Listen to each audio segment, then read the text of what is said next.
We are deeply, deeply concerned about what it would mean for New York City and for the nation as a whole if people come out in November and vote Zohran Mamdani to become the socialist mayor of New York City. So we're trying to stop that.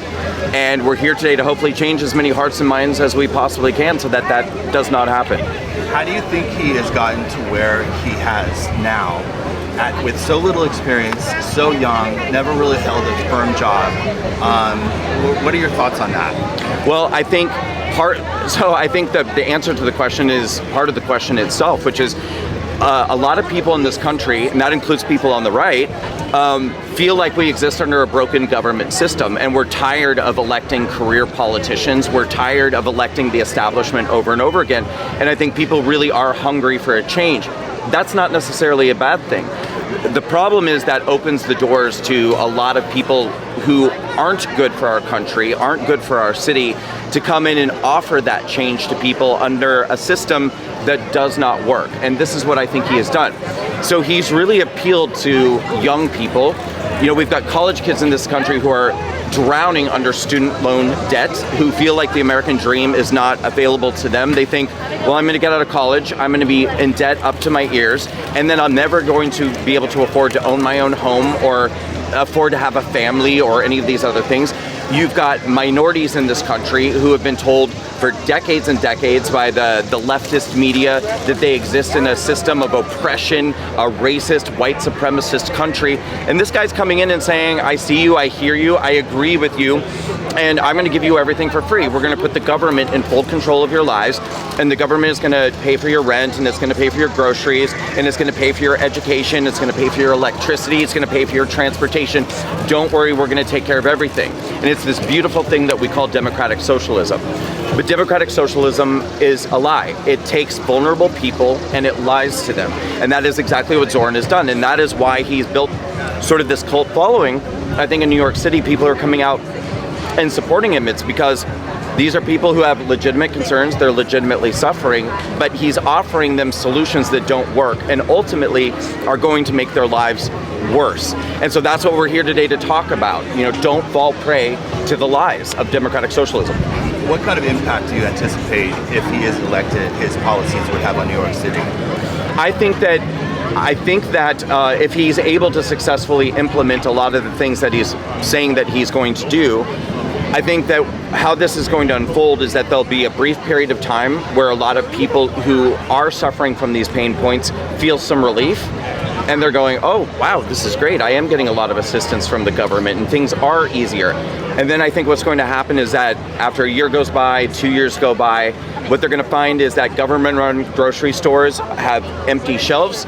They've killed the competition in their neighborhood, so small grocery stores and mom and pop shops have now gone out of business. The only game in town is the government-run grocery store with its empty shelves and lines out down the block, because what do we call that, food lines? I think that we're going to find broken transit systems.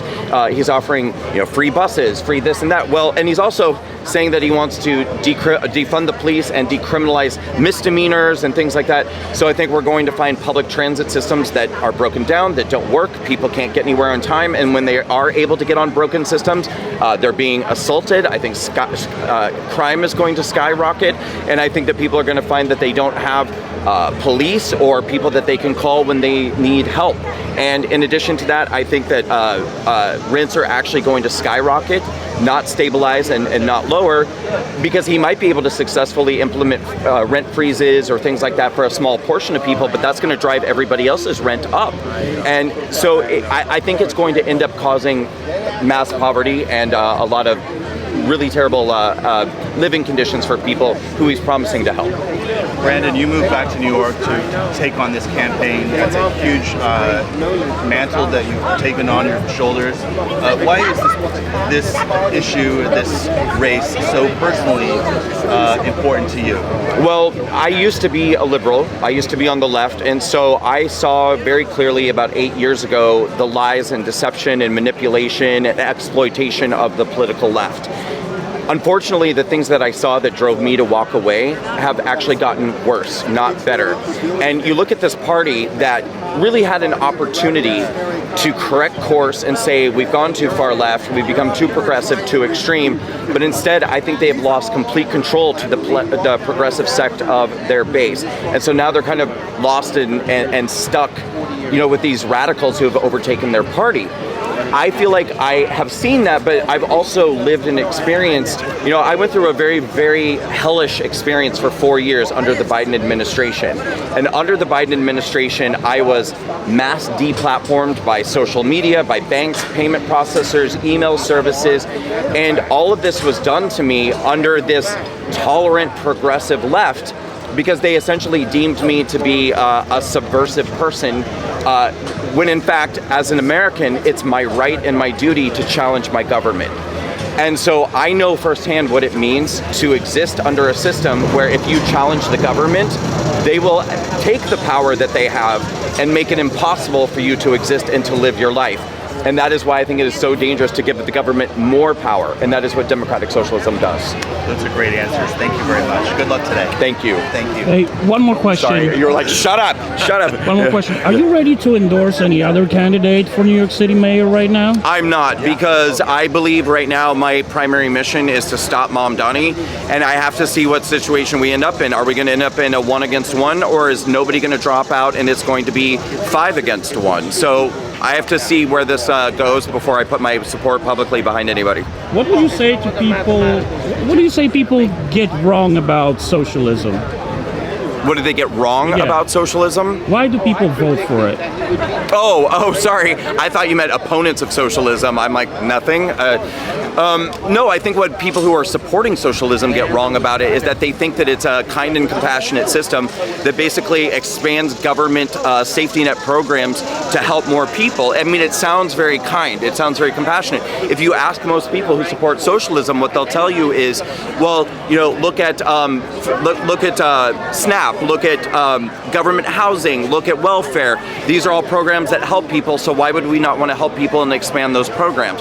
The problem is, government-run safety nets were always intended to be programs that were temporary and short-term to help people get back on their feet and to help them continue to exist in a capitalist system.